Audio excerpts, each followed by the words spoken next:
नमस्कार दोस्तों, कैसे हैं आप सब लोग। तो स्वागत है आपका माइडस एजुकेशन में। आप मुझे भली भांति अच्छे से जानते हैं, मैं विकास सर, आप मेरे प्यारे प्यारे स्टूडेंट्स। और आज हमारे साथ है हर्षनंदन, जो कि पुलिस डिपार्टमेंट में, मध्य प्रदेश पुलिस में कार्यरत हैं। वर्तमान में भोपाल में ही पोस्टेड है और हमारी एकेडमी के बहुत ही होनहार छात्र भी हैं।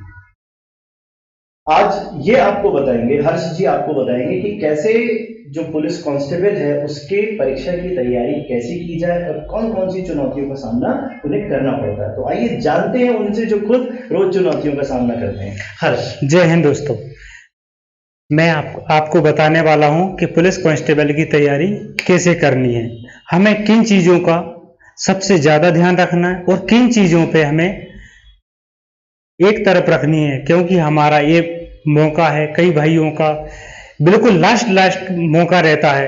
कई मेरे से बड़े भाई हैं अभी जिनका सिलेक्शन रुक गया है, कई मेरे छोटे भाई हैं जो अभी पहली ही भर्ती इनके लिए जुनून साबित होने वाली है और वो इसी में पास होना चाहते हैं। तो मैं आपको वही बताने वाला हूँ। मैंने भर्ती कैसे की मैं बताता हूँ। मैंने भर्ती को दो पार्ट में डिवाइड किया था। एक तरफ मैंने फिजिकल रखा, एक तरफ रखा मैंने रिटर्न पेपर। रिटर्न पेपर भी मैंने कई पार्टों में डिवाइड कर लिया था। जैसे कि मैंने सिलेबस को पॉइंट आउट किया कि उसमें क्या क्या चीजें कितने कितने नंबर की हैं। जैसा कि व्यापम की साइट पे हमें सिलेबस मिल जाता है, तो जैसे ही हमारे पास सिलेबस आता है, मैं अभी सिलेबस बता देता हूं। 20 नंबर का लगभग मैथ आता है, 40 नंबर की लगभग रीजनिंग आती है, 10 नंबर की साइंस आती है लगभग, और 10 नंबर की एमपीजी की आती है लगभग, और विविध आता है। ल्यूसेंट से भी आप पढ़ सकते हैं और कई किताबें हैं जिनसे आप जो आपको अच्छी लगे वो आप पढ़ सकते हैं। ल्यूसेंट से सिर्फ जीएस के लिए विविध जरूरी है, क्योंकि उसमें से बहुत सारे आपके नंबर बन सकते हैं। अब आपको सबसे महत्वपूर्ण ध्यान क्या रखना है कि हमको जिस दिन से हमने फॉर्म फिल किया है उस दिन से पेपर के लास्ट दिन तक, जिस दिन पेपर होना उस दिन तक अपने को मैथ और रीजनिंग बंद नहीं करनी है। उन पे हमेशा एक्स्ट्रा काम करना है। फिर जब हमारा पेपर का 45 दिन रहेंगे पेपर के लिए, तब हमें एक्स्ट्रा तैयारी करनी है। हमें 2-3 घंटे और एक्स्ट्रा बढ़ा देने अपनी पढ़ाई में। और उनमें क्या करना है कि सेट पेपर लगाने, हमें कम से कम 2 सेट पेपर डेली लगाइए आप। फिर उनसे क्या रहेगा कि हमें पता चल जाएगा कि हमें किस चीज में हम फंस रहे हैं, कौन चीज हमें रोक रही है। जैसे कि हम मैथ ले लेते हैं, मैथ 20 नंबर का है, उसमें हमारे जैसे 2-3 सवाल रह जाते हैं, जैसे परसेंटेज है, लाभ हानि है, या मान लो हम लाभ हानि पर फंसे तो हमें लाभ हानि पे एक्स्ट्रा काम करना है। अगर हम परसेंटेज पर कहीं रुक जाते हैं, कहीं हमसे नहीं बनता है, तो हमें परसेंटेज पे काम करना है। ऐसे ही जीएस में भी जैसे हम बौद्ध जैन टॉपिक में फंस रहे हैं तो हमें वो ही पढ़ना है। हमें जो सवाल नहीं बन रहे हैं उन पे हमें एक्स्ट्रा काम करना है।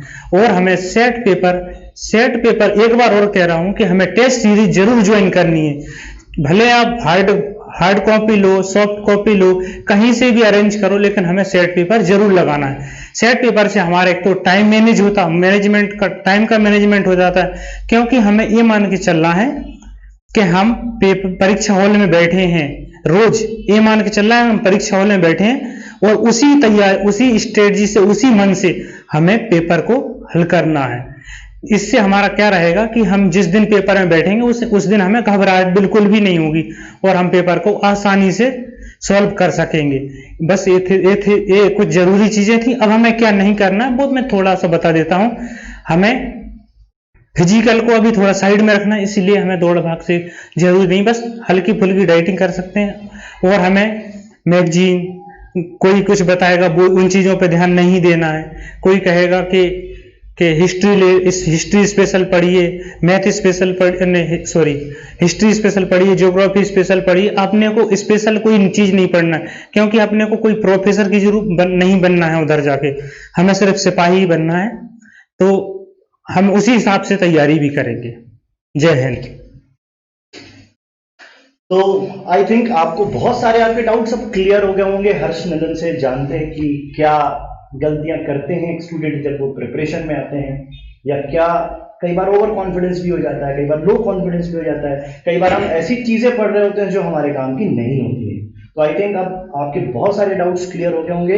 तो चलिए, अब मेरी सारी शुभकामनाएं, हर्ष जी की भी शुभकामनाएं, हमारी पूरी एकेडमी की शुभकामनाएं आपके साथ है कि इस बार जो पेपर भर्ती निकली है इसमें आपका सुनिश्चित सिलेक्शन 100% मैं ये कहूं कि आपका होगा ही, और आपके बताए हुए मार्गदर्शन से आप जरूर सफल होंगे। तो जय हिंद, मिलते हैं फिर एक नए वीडियो में। Bye bye.